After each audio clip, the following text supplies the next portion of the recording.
The last room on Blackwood Lane. Do you believe in cursed places, not haunted by ghosts you can see, but by something older, something patient, something that waits? At the very end of Blackwood Lane stands a house that has been abandoned for decades. The windows are boarded shut, the paint is peeling, and the roof sags like the house itself is tired of existing. But it wasn't always that way. The Carsons were the last family to live there. A father, a mother, and their two children. They moved in on a crisp October evening, smiling at the neighbors, unloading boxes, talking about new beginnings. Everyone thought they'd bring life back into that rotting house. They lasted only 2 nights. On the third night, screams echoed through the neighborhood so raw, so piercing that people came out onto their porches frozen, listening. Some swore the screams came from the children. Others swore it was the mother. But by the time police arrived, silence had swallowed the house whole. When officers forced their way inside, they found no one, not a trace, no overturned furniture, no signs of a struggle, just emptiness, as though the Carsons had vanished into thin air.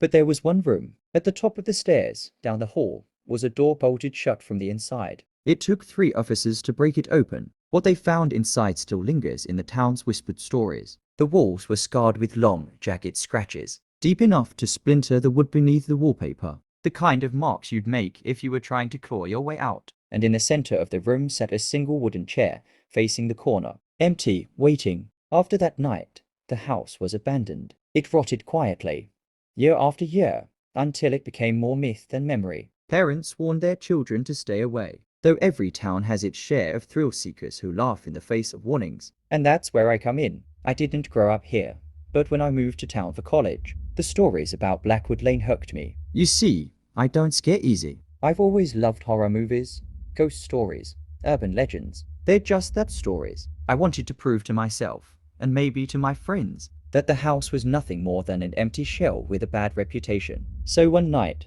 just past midnight, I went. The street was silent, the kind of silence that makes your ears ring. The other houses on Blackwood Lane sat dark and still, their windows empty, eyes watching me. And there it was, the Carson house. The air felt colder as I approached it. The front gate hung crooked on rusted hinges. The grass had grown tall, hiding the broken pathway. Every step crunched underfoot, like the house was already aware I was coming. The front door stood slightly open, though no wind stirred it. I should have turned back right then, but curiosity is louder than caution. Inside, the air smelled of mold and dust. The floor groaned under my weight, and somewhere above me, something shifted too heavy to be around, too deliberate to be the wind. I whispered to myself, it's just an old house, that's all. But then I found the staircase.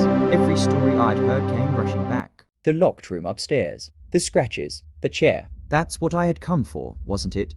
Proof. Step by step, I climbed. The banister was sticky under my palm, the wood soft like it had been rotting for years. Halfway up, I felt it, the air grew heavier, thicker, pressing down on me like I was underwater. At the top of the stairs, the hallway stretched into shadow. And there it was, the door. It looked ordinary, peeling white paint, brass knob tarnished green, but there around it vibrated, like the silence was louder there. The knob turned in my hand far too easily. The door creaked open, and I saw it. The scratches were real, ragged, desperate gouges tearing through plaster and wood. They weren't random. They were shaped like handprints. Fingernails dragged downward again and again, until the nails must have broken, until the skin must have torn. And in the center of the room stood the chair, facing the corner. I don't know why, but I stepped inside. The air was colder here, sharp enough to sting my lungs. The floor beneath me was littered with something brittle. When I looked closer, I realized they were fingernails. Old yellowed, splintered nails littering the boards like leaves.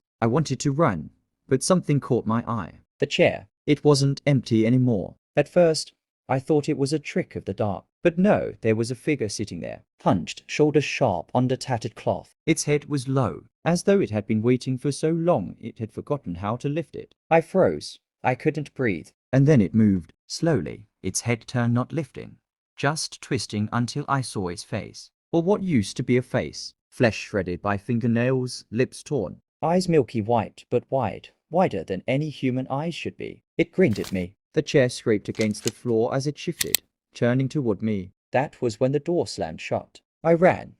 God, I don't even remember making it down the stairs, only that every step shook with something following close behind. The house moaned and groaned, not like wood settling, but like it was laughing. When I burst out the front door, The night air nearly knocked me over. I ran until my legs gave out, and I didn't stop until I was back in the safety of my apartment.